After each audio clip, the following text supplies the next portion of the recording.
Guys and dolls, Freedom Dad here, and I'm doing this video for Michelle Keane for her to put out. And this is a message to the politicians and the haters in Southern Ireland. They can't see past their own hatred and bigotry. I'm just a citizen journalist. You know what I mean? Yeah, brought up in Kerr. Lost my mum when I was 8, and was brought up in Kerr on the streets of Belfast and South Belfast. My area was bombed regularly by the IRA because of what this position it was in Belfast. It was at the bottom of Donegal Road, which led onto the falls. So if there was a roadblock on the Donegal Road, the IRA used to drop the bomb in my area. That's what I grew up with as a wee boy. Um, you know, I'm just a bank robber. It's all I've been convicted for is bank robberies, and I've done my time. I've got 18 years, and yeah, I've got a wee daughter, so I have, and there's not a better bone in my body. You know what I mean? I was brought up in a time when we were all more or less hadn't a clue what was going on. We were pushed against each other, and today in Northern Ireland we're coming together, whether you like it in the south or not.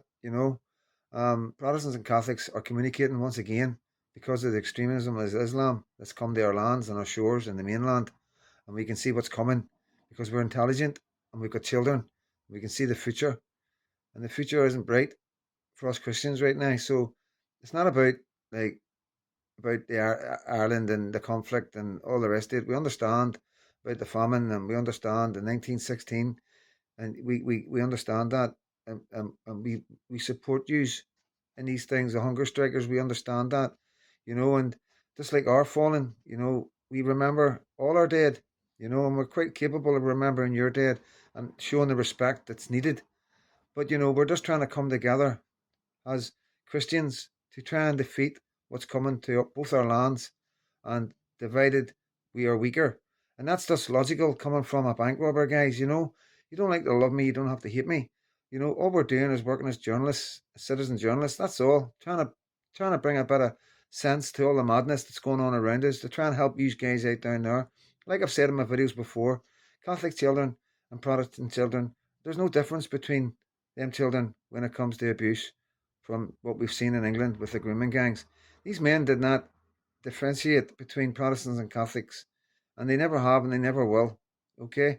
So when we've got people like that don't see no difference in our children, why should we? And that's where I'm coming from. That's where Michelle's coming from. And you either get on board or you're going to get left behind. And that's just my observation as a logical man who's been through a lot through life. Lost my wife through COVID after 17 years of marriage. Lost my mum when I was 8. Lost my mother-in-law, my father-in-law, and my foster mother. And I'm still here with the grace of God. And I'm still a Christian.